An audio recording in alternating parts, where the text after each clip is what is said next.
So great. Thank you very much for coming in, Klaus. Maybe you'd like to introduce yourself and your role to start off with. Right, well, it's a pleasure to be here, Karl. My name is Claus Conzelmann. I've been working now for 28 years with the Nestle group of companies.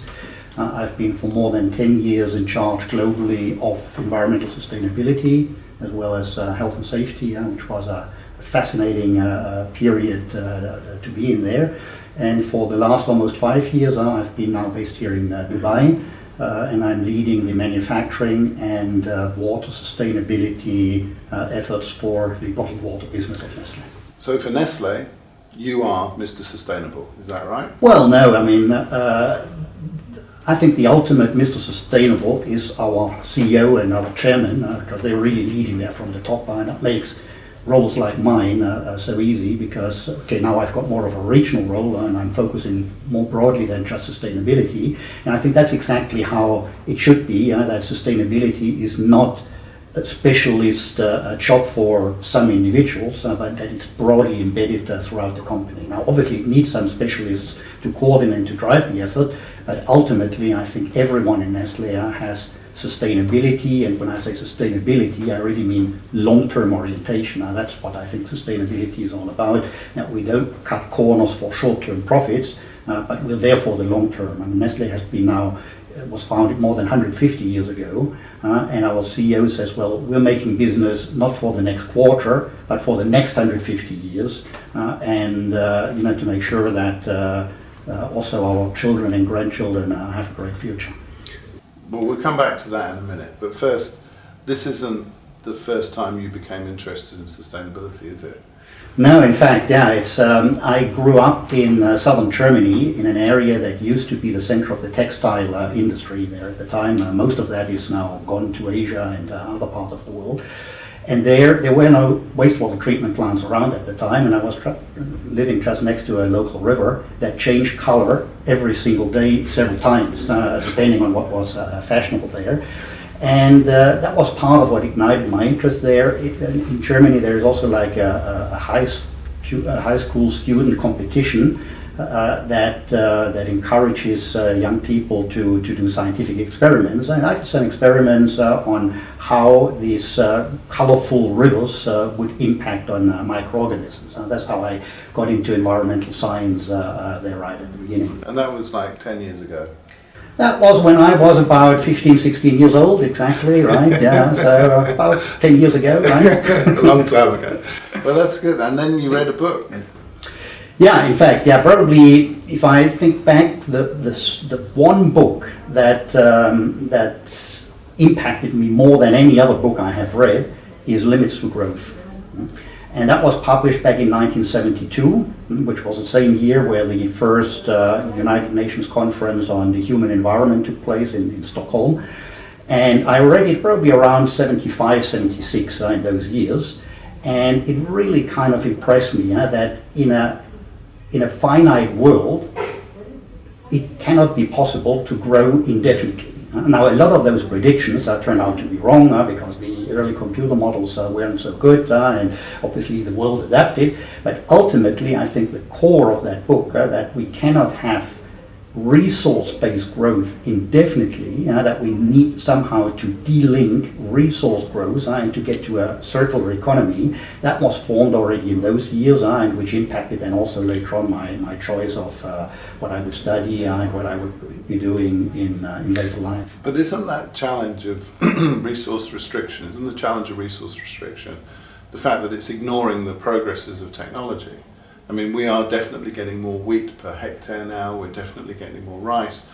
We're able to farm better, we're able to exploit the resources better using technology. Right. Isn't technology going to be the solution to this? Well, it is definitely part of the solution. I'm a big fan of the so-called IPAD equation that was around about 71, 72 developed by some American researchers. I stands for the impact, the impact on the environment, which is, and it's a simplification, but I think it helps a bit to frame your thinking. It's a product of population size. Obviously, population has tripled since I was born, back exactly 60 years ago. And then it is affluence. It is a difference whether an American consumes or a South Indian consumes. The environmental impact is totally different. And I mean, we still have population growth. We also want that people become more affluent. So the third part of the equation, the T in the IPAT, is technology. But technology, I don't think, is powerful enough to outweigh the increases we have on environmental impact by the product of population and affluence. And to jump forward, I mean, this is the whole point of the denialist movement at the moment. The people that are saying climate change isn't real, or if it is real, we'll deal with it. There'll be technology that'll come along and fix it. There'll be new supercars, there'll be new battery technologies and everything. I think I'm agreeing with you that technology enhancement, improvement is very, very good, and there's a lot of very capable people out there. But we've got to throw everything at it. We need all of the technologies. And also the amount of impact they're going to have is still not going to be enough if we carry on wasting the resources that we've got. Absolutely, yeah. I mean, there is, I think it was back in the 18th century already, or the beginning of the coal industry, where an Englishman called Jevons sort of realized what is now known as the Jevons paradox, that the more efficiently coal is being used, the more coal in total is actually being consumed, because it became more accessible, more affordable to the masses. And that's exactly the same we see today. I mean, when I was a young man, flying was really a luxury. We couldn't really do it. Today, with these low-cost carriers and so on, you fly for next to nothing around the world. So it has created much, much more demand. So even so, the flying per passenger kilometer today is much more efficient. The total impact of the airline industry, just to pick on one, which everyone I think is familiar with, has massively increased. That's why I believe that efficiency gains obviously are absolutely necessary, but they are not sufficient alone to get us out of the dilemma and the challenges we are in at the moment. So let's come back from that sort of macro problem of what the world's going to do about it, back to Nestle. So Nestle recently, in September last year, made a commitment to go for a zero carbon footprint by 2050. Net zero. Right. One of the first companies in the world to declare a net zero goal. First of all, do you think it's possible? Well, let's maybe come back to that a little bit later, whether it's possible. I think, and you know, we're not the only company. There are many other big companies in the meantime who have similar goals. Even governments now have declared those goals. So I think it's something that we need to have as an ambition. And we'll certainly at Nestle, we've got three focus points on how to achieve it. The one is with our product portfolio. We want to shift our products to sort of in line with the consumer expectations to a diet that has less of an impact on the environment. And let's just take, for example, beef. In order to consume 1 calorie of beef, you need up to 100 times more resources, the crops to feed the cows and so on, than if you would directly eat a plant-based diet. So switching to more plant-based diets, that's certainly one big part of our strategy.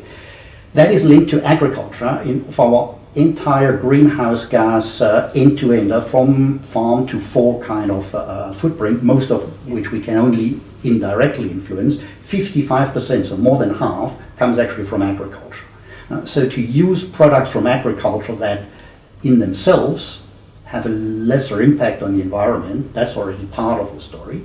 The other part of the story is to make agriculture also more environmentally friendly by, for example, not just reducing the impact on climate change, but for example by absorbing CO2, by reforestation, by better land use practices and so on. But I think most people would know Nestle for chocolate, and obviously many of your products have chocolate, and the main component of chocolate, of course, is milk. So you've got large dairy herds that, although you've said are not directly within your scope of impact, I mean, you're the major buyer of the milk. So if you push back up the supply chain and say you want to reduce carbon footprint and help the farmers to come up with better ways of doing that, then maybe you do have a way of impacting that. Absolutely, and that is really one of the focus areas, that we work together with the farmers to make also dairy farming more environmentally compatible to make, again coming back to efficiency partly, to also today cows produce much more milk than they did 40, 50 years ago, and by changes even in the diet for what cows eat, we can reduce the impact. The other part comes back again to reformulation of products. Not everything needs to be dairy from dairy cows. What has become very popular over the last few years is vegan alternatives to dairy products, which is a big area, a big focus area of our research and development network, which is about 2,000 people worldwide who work on reformulation of products, trying to develop different or use different ingredients for products that in the past were thought you could only make with milk, for example. Interesting. I also read somewhere that you've got about 400 factories, is that right? Right, yeah. So the size and scale of Nestle, I think, is not very well understood. I mean, most of us know about chocolate bars, but how big is Nestle as an organization? Right, well, Nestle is the largest food and beverage company globally. We sell every single day more than 1 billion consumer units around the world, basically active in every country in the world. But despite that, compared to other industries, the food industry is very highly fragmented. So we only represent about 1.8% of the packaged food that is sold in the world. Now, coming back to those factories, that only about 5% of the end-to-end carbon footprint of our activities, and if we start with the farmers and go all the way to the consumers, 5% is linked to our factories, because food processing, compared to some other industries, is not very energy intensive. It is a kind of a more a low impact industry, but it is the area where obviously we have the most direct impact, because we can decide ourselves what we invest there. And already 1/3 of our factories today is run on 100% renewable electricity. We do that either by having on-site, like photovoltaic installations, like we've got 3 factories here in Dubai. All 3 are now, one is already operational, the 2 others are being equipped as we speak with photovoltaic. Or where that is not possible due to space limitations, we also conclude power purchase agreements with sort of long-term supply contracts. The biggest one we have is with a massive wind park in Mexico that powers 90% of our factories in Mexico. So that's a part. And then we have also, I mean, you mentioned cocoa, coffee obviously is another big product category for us. When we make Nescafe, we end up with the spent coffee grounds, which normally as a consumer you would throw away or maybe use for your plants. We actually use them because it has a very high energy content to fuel the boilers of our factory. So it's kind of a self-sustaining process using renewable resources. Well, it's very encouraging for me, because of course for a long time I've been saying that the solution to climate change is for large companies, and this is one of the largest food companies in the world, large companies to actually show the way and to show people that actually we can make major changes to our carbon footprint without impacting the consumer. We can do the factories, we can do the supply chain, we can go back up the supply chain and impact all of our providers. But can that operate without government regulation? I mean, we've recently seen the complete failure, in my eyes, of the Madrid talks. The governments don't seem to be able to agree on anything. So really, are we waiting for something that's never going to happen? Is industry going to take the lead? What do you think about that? Right, yeah. No, absolutely. I mean, industry has to take the lead, but industry cannot do it alone. But before coming back to that, let me just also give you an example on the consumer end. You said that the consumer doesn't notice the changes we make, and sometimes they are small changes, but collectively they can have quite a big impact. About 15 years ago, we did the first detailed end-to-end environmental life cycle assessment of coffee. And we realized that with our portion coffee business, which is the espresso machines or the Dolce Gusto machines, the biggest carbon impact is the energy consumed by the machines when they're on standby. Because most consumers don't switch it off completely, as it goes to a standby, and even so it uses relatively small amount of energy. Collectively, all these machines together worldwide, it's quite a big amount. So we redesigned the way we make these machines, and within a couple of minutes of inactivity, they immediately get switched off completely. So not just standby, but really switched off. And you even hear a little click there to hear that it's switched off. Now, originally, our marketing colleagues pushed back a bit there, because obviously they didn't want to inconvenience the consumer, that they have to wait potentially a few seconds more until they enjoy their next cup of coffee. But that led to more creativity, again, as you said before, efficiency gains and so on, which is absolutely part of the game.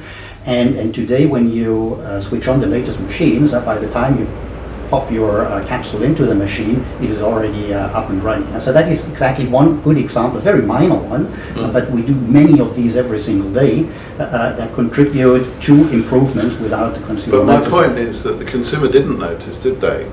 You improved something because you had done the measurements, and then through your entire supply chain of all your products worldwide, you made an energy saving without the customer having to do anything. Exactly, yeah. And this comes back to one of my main hobby horses, which is there's a lot of very well-meaning people out there pushing that we all individually recycle this and we all individually do that. And while it's true that millions of times a little effort can achieve a big thing, I don't think that we're going to fix climate change fast enough if we try and change the way that people behave. I think we do have to change the way people behave, but it's not going to happen fast enough. And I think industry, with things like your example from the Nespresso machine, that can make a massive impact globally through a small decision made by a few people sitting somewhere in a laboratory somewhere and roll it out worldwide. I would take you on one more thing though. All of the products that I see from Nestle are wrapped, and they're all wrapped in things that don't biodegrade. That surely must have a big impact on the overall planetary footprint of Nestle. Yeah, no, absolutely. I mean, that's an area that, especially over the last 2 years, very much came to the forefront. I mean, historically, if we go back to the 2000s, our key focus area in terms of environmental sustainability was water, because it is so important to our specific line of business in the food industry. Agriculture is responsible globally for 70% of water use, and we are a big part of that. Then we need water in our factories in the same way you would use it in your kitchen to cook products, to wash and so on. Plus then consumers at home would need water again. And we happen to be the biggest bottled water company in the world. And that's especially there where the plastic discussion came in. And it is a challenge. It's clear to admit that. Even so, we have done a lot already in the past, like for example, lightweighting of plastic bottles has come a long, long way. But we also have, we've established earlier this year a research center specifically dedicated to packaging, where we are working on new packaging concepts that would include things like biodegradability, where biodegradability is not the perfect solution on its own, because then it interacts, it interferes with recycling processes and so on. So there are many different solutions that will have to come in the recycling area. On the water bottle, they are made with PET, which is the one plastic that is very, very easily recyclable. And coming back to your example from before, that it requires on the one hand companies to do the right thing, but it also very much very much rely on the consumer's participation, and the recycling or the collection of plastic bottles is a perfect example there, because we depend on the consumers to do the right sorting of the packaging material at home, which obviously requires an infrastructure. That's why we're working together with other competitors, with the waste industry, with certainly also, and coming back here now to the regulatory environment, it requires some regulatory frameworks in order to set up these collection and recycling schemes. But one of the things, even with an organisation such as Nestle that's really doing the right thing in so many areas, is you have to prioritise. If you've done a full life cycle analysis of all of your products worldwide, which I'm sure somebody somewhere has all the numbers, when you see an organisation like Extinction Rebellion or some of the other more vocal campaigns demanding that you take action on one specific topic, like for example plastic, surely you have to rank that in terms of what is your planetary impact from water or from methane production from the cows, Right. and you prioritize the thing that's going to have the most impact, not necessarily what's getting the most news coverage. Absolutely, yeah. And I think that's one of the key learnings on environmental science over the last 40, 50 years, that what may be good for one environmental impact category may be detrimental to another.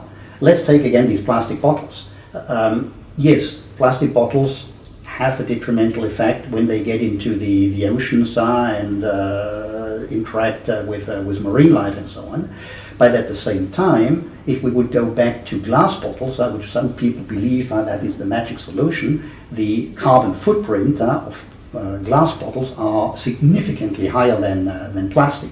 So it is not playing one material or one solution against the other, is to make sure that the overall impact is being optimized. And in the case of plastic bottles, it is clearly collecting. That is our commitment, that no single plastic bottle that we put, or no single plastic packaging anywhere, whether it's plastic bottle or anything else, gets wasted or gets thrown out in the environment, but in a circular economy is being recycled. I think that's really the key challenge there. But it also comes back to the point I made about prioritization. I think we had a choice. You said 1972, the first gathering of people discussing this. Certainly I've been looking at this since 89 and since 92, the Rio Earth Summit. I think we've actually lost the opportunity now to try and address all of the problems at the same time. And one of the things I've been pushing for is a prioritization of the United Nations Sustainable Development Goals. Right.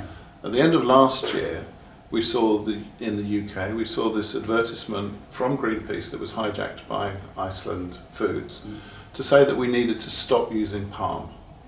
Now, Nestle must be one of the world's biggest consumers of palm oil. I know you've done a lot towards sustainable palm, but one of the things that I was talking about earlier this year in some of my speeches is if we stopped using palm oil because that makes one of the Sustainable Development Goals look a bit better, there are apparently 50 million people in Indonesia whose livelihoods depend on palm oil production.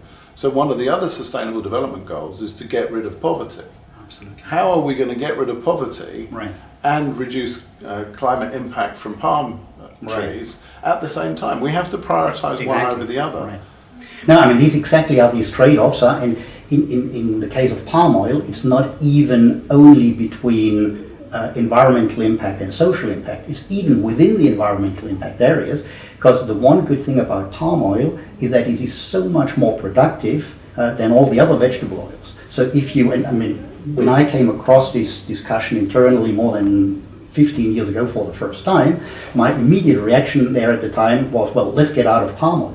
But it would be a huge mistake, because replacing palm oil with other vegetable oils would require 5 to 10 times more land mass, which would be much bigger impact than on deforestation and climate change and what have you. So it's even within those different categories where you have to prioritize. And in fact, on palm oil, quite I think an interesting anecdote was back in 2010 in April, where we had the annual general meeting. And we were at that time already in discussions with Greenpeace on palm oil. They had first attacked some of our competitors, so we were sure that they would eventually get to us as well. We were at the time the number 3 globally palm oil buyer there. And so we had this annual general meeting, and just as our chairman started to deliver his address to the shareholders, about 3,000 shareholders sitting in that convention center, I suddenly heard one of these terrible noises. I thought there was like Hell's Angels driving into the convention center on their Harley Davidson, but it was not Harley Davidsons. It was chainsaws. It was guys from Greenpeace who had been hiding for several days in the ceiling under the roof there, and were cutting through the ceiling there, emulating basically the cutting down of rainforests with their chainsaws, upside themselves, and so it was much more interesting to watch these guys up there than what our chairman had to say at the time. But rather than what we would have done in the past, we had many sort of skirmishes in the past with Greenpeace and similar organizations, we actually embraced them. because it is also not in our interest to cut down rainforests. And we tried at that time to really work together with Greenpeace. Many people would say it's not possible to work together with these kind of radical non-governmental organizations. But I think it was quite a good collaboration that lasted over several years. And for example, today we made in 2010 a commitment that by 2020 all of our supply chains will be deforestation free. We are now at 77% year to date. We expect to get to 90% next year, so the 100% target we will probably not make. But for example, 100% of the palm oil supply chain which we're using today is being monitored in a very innovative satellite monitoring system which was developed with the Forest Trust and Airbus. So we see in real time what's happening on the ground and can manage those things much better than it was possible 2 years ago. I'm not in any way saying that deforestation shouldn't be stopped. I mean, it is a terrible, terrible thing. When you look at the carbon calculations, it's absolutely obscene what's happening. I mean, the human species is actually going in reverse when it comes to trying to save the planet by chopping down so much rainforest. But I was in Malaysia recently, not in Indonesia, it was on the main peninsula of Malaysia, and I went to see one of these palm plantations. And I said to the guys, this is terrible, you must have chopped down so much rainforest to plant these palm trees. And they said, why do you say that, Karl? Before this was a palm plantation, this was a rubber plantation. Right. And it was actually you British that came over here at the start of the 20th century and told us to chop down all of our normal trees and plant rubber palms. And actually the palm plantations are a far better use of land than the rubber was. Exactly. And the palms are actually absorbing more carbon dioxide than the rubber trees were. So in actual fact, a sustainable use of that land, bearing in mind that, if you like, the climate crime was committed 100 years ago, it's better to keep farming those palm plantations and absorbing and sequestering carbon on those lands than it is to chop them down or let them go fallow or whatever else. Yeah. Fully agree, and that's exactly our strategy. I mean, we're not against palm oil. On the contrary, I said we're the world's number 3 single biggest user there. So we favor a sustainable palm oil cultivation, also working with farmers, providing technical assistance. We've got several thousand agricultural advisors around the world, mainly in the coffee cocoa area, but also now palm oil in other areas, to help farmers to farm more sustainably. But what we don't want is that rainforests get chopped down, right? And then we do everything to really stop where that may still be happening in some remote areas, and the satellite technology is one way of helping us. Excellent. It's another use of technology making a big difference towards climate change. So we've discussed a lot of different things today. Do you think the future looks bright? Do you think we're actually going to be able to address climate change if we all work together and use all the technologies? Yeah. Well, I think it's working all together, which is key. Clearly, industry has the leading role to play. And coming back, I know that you're very fond of the 1992 Earth Summit that happened in Rio. In fact, around that period of time, I had the absolute pleasure and privilege to meet with a person, Stefan Smithaini, who was a big industrialist there at the time. He was on the board of directors at Nestle there at the time. That's how I got to know him. And he was the first president of the World Business Council for Sustainable Development that was created because the Secretary General of the United Nations there at the time, for the first time in one of these intergovernmental conferences, had invited industry and business, the business sector, to be at the table. Obviously not as part of the negotiations, but to feed in. And I learned an awful lot from Stefan there at the time, because his family wealth was partly based on building construction material, and asbestos was part of the equation there a bit. And so even he was the first one to ban asbestos from He's still accused in several countries and has to stand trials for not having done enough, which is quite ironic and quite sad in a way. And so a lot of journalists accused him and said, look, how can you pretend to be the savior of the world if you have all this kind of legacy? And well, at that time, most other industry representatives would have been defensive and in denial and say, well, but it's not that bad, and this and this and the other. He actually said, okay, yes, you have got a point. In the past, business and industry has not always done the right thing, but let's put that aside for the moment, and let's see how we can work together.